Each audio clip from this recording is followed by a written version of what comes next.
All right, is it okay? Is this something? All right.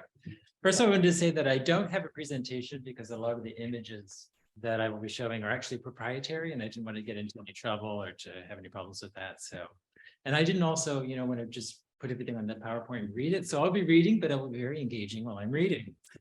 Also, I would say that I was asked to give a conference because I actually was awarded by the federal government a Fulbright Hays Faculty Research Abroad grant that I'll be doing in Morocco. So it starts from July to December, and I'm working with Indigenous people and creating an archive of traditional knowledge about land and land use and the history of land use among rural populations in Morocco. So yeah, so I know Morocco very well already, and also I'll be there for 6 months. So. Also, as another aside, I just want to say, did you hear about the Oscars with Lady Gaga? And she appeared, didn't have any makeup, and they're like, how did you get your makeup off? And it's like, I used argan oil.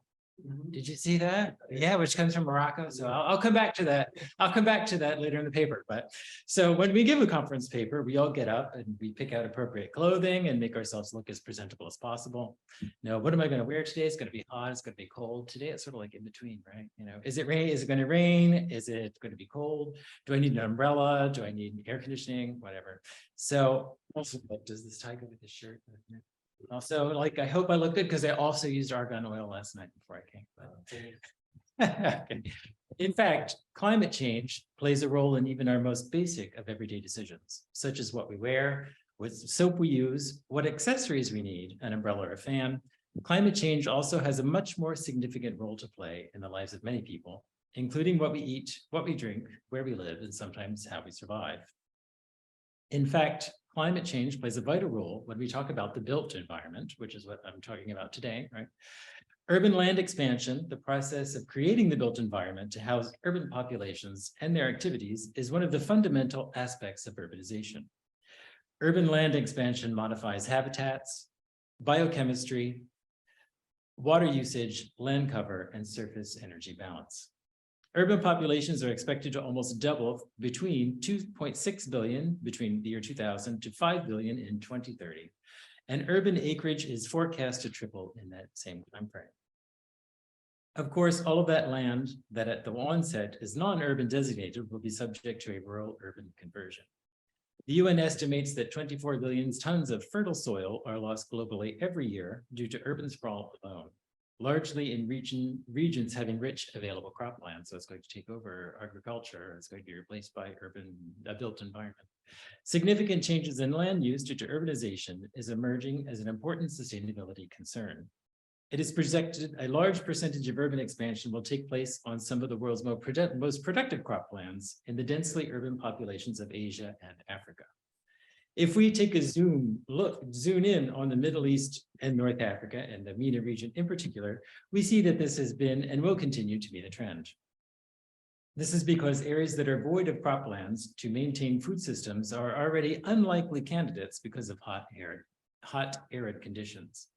The existence of what little farmland there is in the region is threatened, adding pressure to sustain strained food systems and threatening livelihoods. A defining characteristic of contemporary urbanization is the rise of mega-urban regions, the merging of multiple urban areas into a contiguous and continuous urban fabric. These mega-urban regions differ from megacities with populations of 10 million or more in two important and fundamental ways. Administratively, they consist of multiple contiguous entities with discrete governance structures. Biophysically, they are a single continuous urban area whose absolute spatial size creates challenges for the urban, land, and transport governance. The rate and magnitude of urban land expansions are influenced by many macro factors, including income, economic development, and population growth, as well as a number of local and regional factors, such as land use policies, informal economy, capital flows, and transportation costs. However, before we get to a big picture of how urban expansion will affect the inhabitants of the Middle East and North Africa in particular, one of the world's most vulnerable ecosystems, we also need to relate global trends with uniquely regional precarity. In 2023, this current year, the MENA region accounts for 24% of the United Nations High Commissioner for Refugees budget. The number of forcibly displaced and stateless people is not projected to change, nor is their standard of living. over the course of this year. In fact, the refugees and IDPs originating from the region will face even greater hardship due to global inflation. In the aftermath of the Islamic State, many Iraqis have left IDP camp housing, but only survive with significant accumulated debt, which makes future housing and education prospects almost impossible. In Syria, still the largest displacement crisis in the world, 58% of the refugees housed in foreign countries said they wish to return to Syria one day, which is optimistic, right? But only 1% said they hope to do so over the course of this year in 2023. And that was actually, that statistics comes from before the earthquake also too. So this does not even begin to touch upon the needs of Lebanon, itself in a state of economic turmoil, which is currently the country that houses the most refugees per capita. Around 25% of the population are refugees from neighboring countries. Needless to say, a majority of the refugees from across the region that live in Lebanon are not able to meet their most basic food and health needs. The realities of regional conflict are brutal and painful for all of humanity, and as global citizens, we need to ensure that people whose family unit have been torn apart by war are able to have meaningful and fulfilled lives. However, if we're to only focus on human migration due to conflict, we are limiting ourselves to a very narrow vision that only requires a short-term solution. Many of the IDPs and refugees live in camps, and the UNHCR is very experienced and good at setting up camps for migrants that are cost-effective and efficiently run. None of the people in these camps need the development of a larger urban framework because, at least in theory, they are destined to return to their original homeland once the conflict is ended. They are the building blocks of getting around normal things, or at least that is the official discourse around human migration. The impact that climate change will have on human migration in the future will be more deeply rooted long-term and have far-reaching consequences. The solution to IDPs and refugees of climate change will not be temporary housing or UNHCR migrant facilities. They will need to have more long-term sustainable housing in a place where they and their descendants will be able to lead inclusive, meaningful, and fulfilled lives. As an example, let's take our focus away from the Middle East proper and shift to a closer look at North Africa and the effects of desertification has on traditional communities. So we're going to talk about more. According to the Food and Agricultural Organization of the United Nations, desertification and land degradation lead to a loss of the traditional ways of life, such as farming, food sustainability, forced migration, and conflict. However, that does not mean that desertification is not fixable. It is. The question is, will we fix it? Land restoration requirements are enormous.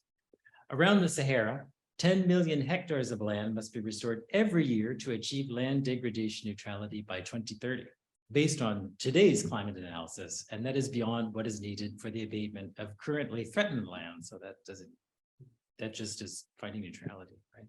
A third of the world's population lives in dry lands, which accounts for 40% of the Earth's landmass. 70% of the people living in dry lands derive a livelihood from deteriorating natural resources. Land degradation affects 24 billion hectares of land worldwide, which accounts for 1.5 billion people, and 24 billion tons of soil are lost every year, the equivalent of 23 hectares every minute. Let's take, for example, the argan tree native to Morocco, since we're going back to argan oil, because that's become like a global commodity, right? It's known everywhere in the world. Once thought to be the solution to an encroaching and inhospitable desert. However, even though southern Morocco is used to dry weather, the region is currently experiencing severe drought due to climate change, with precarious and unpredictable rainfall. Due to its perfect adaptation to the soil and climate in this region, the argan tree plays an irreplaceable ecological role in water conservation, climate change mitigation, soil stabilization, and a landmass threatened by the biophysical process of desertification and erosion. Although the argan tree is hardy and drought resistant, as evidenced by the fact that it has existed for thousands of years in southern Morocco, even the Phoenicians exploited the cosmetic properties of the oil. It is no match for the unsustainable consequences of current levels of land degradation caused by desertification. This is a problem because argan trees ensure the substances of a large rural population in southern Morocco, which was thought to limit the rural exodus. So people leaving rural communities, agricultural communities to move into cities. Despite UNESCO's designation of 800,000 hectares as a biosphere reserve in the 1970s, argon cultivation has decreased steadily by 45% over the past 50 years. The argon tree is just one small example of how, on a global scale, we are losing indigenous knowledge and traditional ways of life. On a macro scale, 93% of Morocco's landmass is currently classified as affected by the desertification process. So I hope that's not too, we'll get more positive as well.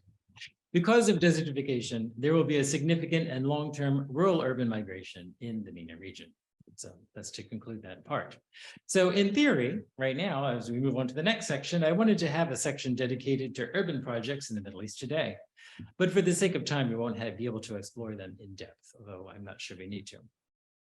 Because everyone sort of knows all these projects, right? I am sure we are all aware of the smart built environment boom that is taking the world by storm, right? The smart city is something that everyone's talking about, and the MENA region is no exception to that.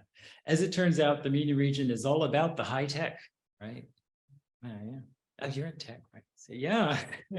Even the soccer ball used at Qatar's World Cup tournament was a smart ball. Did you hear this story? It was a smart ball that enabled global positioning tracking with nanosecond accuracy. The question is why? So I guess the answer is because we can, right? Because I'm not sure we really needed that.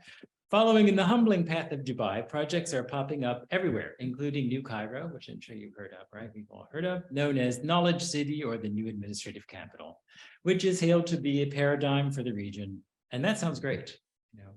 However, when we really delve into the details of what this new infrastructure entails, it really boils down to solar panels on all of the buildings. 35% of the energy will come from renewable source resources and better waste management, because Cairo is not known for good waste management. Along with those things come advanced surveillance systems and better mobile infrastructure, all of which require more energy than a traditional not so smart city. So basically all of the renewable energy that will be produced will be put into these new infrastructures and high-tech smart city that didn't exist right in a traditional city.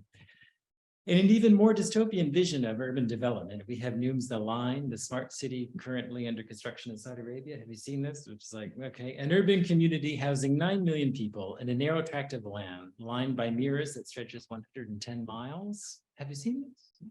No. As for the sustainability, we can equate this project with Egypt's because it's going to be a smart city. So all of the energy produced from renewable resources will actually just go into the surveillance and all of the high-tech gadgets that are going to be part of the city. As for the sustainability, however, the construction of a wall, actually the city's in the shape of a wall, right, implies disruption to indigenous migration, both of people and of wildlife. So Saudi Arabia's project takes on a whole other dimension of breaking with the traditional way of life and the built heritage.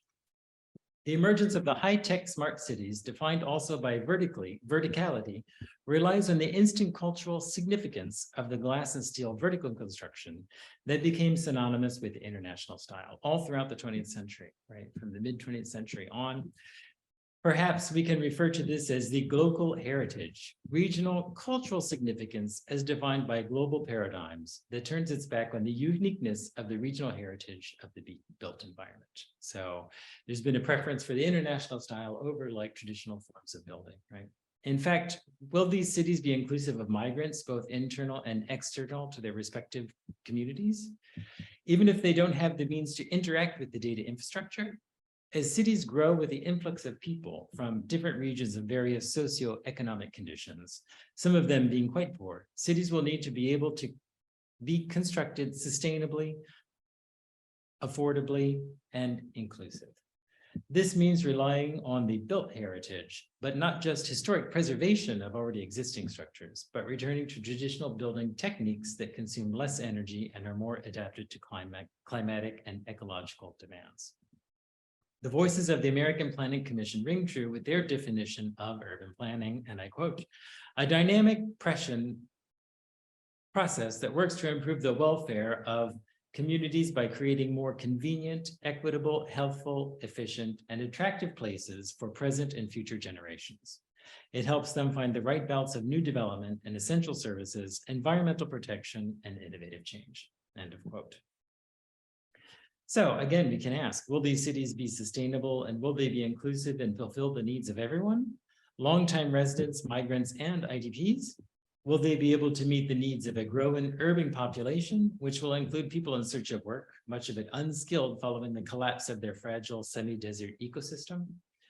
First, it is essential to keep an archive of indigenous knowledge of migrating people concerning traditional and regional practices, which include farming, the exploitation of regional materials, artisanship, and building techniques. This will enable civil engineers to present projects for urban development that will remain rooted in the experiences of heritage building, which, more than smart cities, will be a way to reduce the carbon footprint of the urban setting. As much real estate speculators create new space empty of any one cultural significance or meaning, the built environment is constantly shaped by changing ideas and values. It is also very much a culturally constructed place. In this respect, the discourse underlying the rise of the sustainable smart city is hegemonic one that acts to regulate the way we think, talk, and write about the urban and cultural heritage. This discourse adopts a professional, scientific tone that privileges expert values and knowledge about the past and the future and their material manifestations in the present, with the disregard to the lived experiences of migrant populations. Because in all of these current building projects, in fact, all of the inhabitants will be migrants from somewhere, because they're completely new cities, right? One example of how traditional building played a key role in development of the built environment is the village of New Gourna near Luxor, Egypt. Designed and constructed in 1945, Gourna was born from the concept of one architect, Hassan Fatih, who himself was Egyptian. New Gourna village is located in Luxor on the west bank of the Nile River, within the World Heritage Property of Ancient Thebes. The village was designed and built between 1946 and 1952 by the now renowned Egyptian architect Hassan Fatih. New Gourna was designed and built to rehouse a local community whose village existed over the tombs of the ancient cemetery of Thebes. Local activity and looting was impacting the ancient site, and the construction of a new town was considered a solution to reduce the damages to the pharaonic tombs. Fatih's urban design had to accommodate for 7,000 local inhabitants in a relatively tight space, since the land had to be reclaimed from cropland essential for the village's survival. The original population of Gourna was around 10,000, although by the time of the relocation of the village, almost 1/3 of the population had already left for lack of livelihood. This means that Fatih's goal was to integrate public buildings that would account for the economic survival of the inhabitants of New Gourna, thereby leaving them a sustainable community and a culturally sensitive built environment. The main characteristics of New Gourna village consist of its reinterpretation of the traditional urban architectural setting, its appropriate use of local materials and techniques, as well as its extraordinary sensitivity to climatic problems. The construction of the entire village was based on the use of sun-dried bricks, a Nubian building technique Fatih appropriated for modern construction in the dry lands of Lower Egypt. Fatih demonstrated within the era of the modern movement that sustainability and social cohesion could also be met with vernacular architecture, textures, local materials, and techniques. For this reason, it is an outstanding example of sustainable human settlement and appropriate use of technology in architecture and planning. Exposed in one of the major architecture and planning references, Fatih wrote his own memoir called Architecture for the Poor, an Experiment in Rural Egypt, published in 1976. These ideas inspired a new generation of architects and planners worldwide through an integration of vernacular technology with modern architectural principles. New Gourna is now situated inside the World Heritage Property of Ancient Thebes and its necropolis as defined by the World Heritage List since 1979. As Fatih relates his adventure in reinvigorating traditional building techniques in his memoir, we as readers learn a wealth of information, not just about the politics of urban construction, most of which is still relevant today in the wake of gentrification, but also about the suitability of ultra-modern construction, and not just in developing or oil-producing countries, but anywhere. as witnessed by the fact that the Burj Khalifa, despite being the tallest building in the world, still today, I think it is, right? It is not connected to a modern sewage system. Instead, waste is removed daily by truck. Let us first address the suitability of local materials in building construction. Even though this sounds like we are stating the obvious, it took many years to come to terms with this concept, which still has not completely caught on. The colonial constructions of Morocco, Algeria, and Egypt that emulate Western aesthetic values clearly demonstrate this. Made of concrete with openings on exterior walls. These structures have a high thermal transmittance, which means that heat stored from the sun is then emitted, causing internal temperatures to become unbearable without air conditioning. This is in opposition with the traditional way of construction that focuses on windowless exterior walls and rooms organized around a central courtyard, which allows for a free flow of air throughout the structure. But more than just a question of aesthetics or comfort, traditional building techniques using local resources are far more cost-effective. Hassan Fatih, who built Gourna, was able to rebuild the living space for the entire Gourna community, which consisted of 90 houses, a mosque, schools, a hammam, a marketplace, and workshops for around 15,000 Egyptian pounds at that time, which I don't know what that is in money today. But as similar built environment out of concrete, a readily modern material used at that time would have cost over 1 million pounds, almost 100 times more. So they did it for 1/100th of the cost. As we can see from the layout of the streets and the overall natural feel of the built environment, even the public buildings adopt an air of cultural and indigenous significance, since the inhabitants of the village were involved in the reconstruction of their own built environment. Today, there is a movement to preserve the village of New Gourna, since time has witnessed some deterioration of the built environment. But what does this teach us about the built environment of the future? Can we continue to build cities that work in tandem with the concept of economic growth? Because we're always obsessed by growth, right? Bigger, better, smarter, more electronically equipped, which includes an Internet of Things that require energy and that were not part of a traditional way of life to begin with. A perfect example is Fatih's use of the Malkaf, or the tower, to capture and circulate cool air throughout the buildings, and that eliminates the need for air conditioning. And in fact, there's been a lot of studies of traditional Persian architecture and how it's used to cool buildings, in ancient times. So, and how we can reuse that in the Middle East today instead of relying so much on air conditioning. So, the reinvigorating of traditional techniques and local materials in the built environment will make for a better, smarter, and more sustainable city of the future. The culturally and ecologically sustainable city of the future is one that is able to showcase histories and identities instead of breaking with the past to forge a modern and no doubt high-tech national identity. So that's it. So any questions?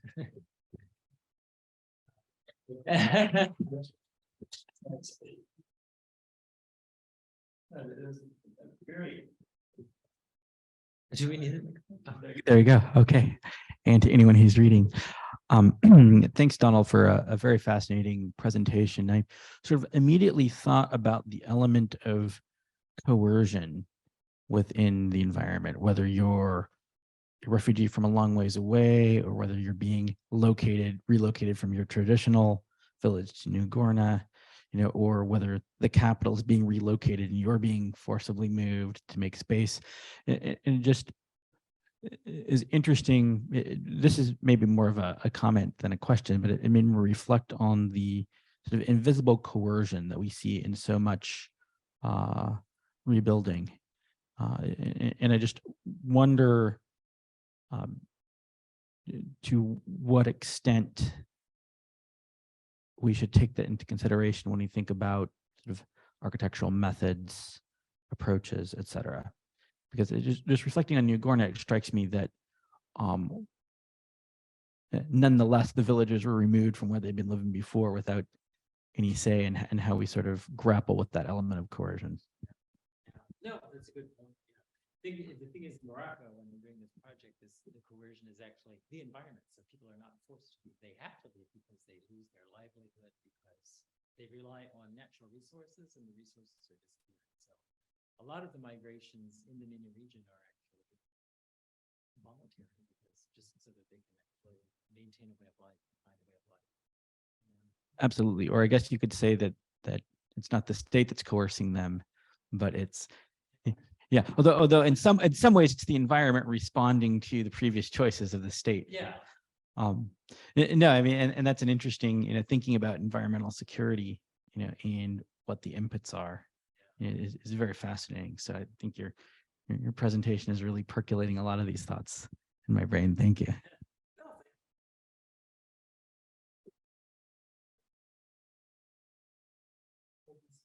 Donald, for this tremendous presentations. That's situations. You got somebody here who actually, since you're familiar from of Morocco, and you know the word is that I told you before that I was born and raised in where is that, but originally from Zagora. I don't know if you know. Oh, yes, It's yes, part of Sahara. So my parents as well immigrated from there to where is that, and then here you find me next city next to you. I even immigrated from Morocco to United States. So, but do you think that politics of building dams over all Morocco to conserve the water and the resource of the water in the country leads in a way or another to these massive immigrations and the drought throughout I'm speaking specifically here from Zagora and the valley of the Dara, because the indigenous people who lives there for like ages to ages, and from ancestors, like generation to generations, they put the blame of the drought and being forced to move out from the place that they inherited it from their ancestors, like grandfathers, because of the drought, and they put the blame into this politics made by the country to build those dams all over the country to preserve the water reservoir. Do you think it's So you're referring to like Hassan did like a dam, Hassan thing. Like a dam a year, right? So we would build a dam every year to like, which, yeah, I mean, now we know it's like you can't just take a piece of water and like dam it up, right? That doesn't work. So now they actually remove some of it. They've removed some, there's a process of examining the effects that has had ecologically on the planet to rectify some of that. And yes, I would say that's partially part of the problem, right? But that's not the only problem. There is like a change in climate also, especially, as the desert, like desertification that's coming south. So there is like an actual like, climatic shift that's taking place right now. So, yeah, so it's not just dams, it's also more than that, and it's a very real, as we go to the things, everything sort of like a here and now, can we have like peace in the Middle East and all that, but it's like a very real, because I'm also French, so French, that's not odd. So, and I work with the French government, with the mayor of Paris, okay, and then by 2050, they say that Paris will have, if we continue on the same trajectory, that Paris will have the climate of Marrakesh. So they actually take plants from America that are in the climate of Marrakesh, and they plant them in Paris, and they don't survive because it's not right now. It's not the climate. So they're trying to find intermediary plants to plant, so that in the future they can plant plants that will survive in a dry, semi-desert climate, which is like crazy. So it's actually like a very active process, like that. Governments are thinking. It's just like sometimes I think in the MENA region of Morocco in particular, they don't think long-term enough about that. It's just sort of like people are going to live like, so they left Zagora for climatic reasons, right? Like, so there you go. So they don't think enough about the built environment. So those people are going to go to Ouarzazate or cities, or even Ouarzazate itself is kind of like built, right? I'm sure there's a traditional village there, but everything is sort of like 1950s built, right? It's not, in concrete on top of that, which is, not the thing to build. So, yeah, that answers your question. Again, it's quite a, you said this, reconsidering this case, was recently approved that a lot of green tax actually things were they were not, which is probably. Oh, really? Sorry for the interruption here, Mauricio. We got one more minute, but the other thing is, could you please grab the microphone because the audio is kind of lower without it? So, yeah, sure. Yeah, awesome. Yeah, we need to wrap it up. All right. Thank you so much. Thank you so much. Okay. Well, thank you so much. Now that I'm holding my microphone now and I feel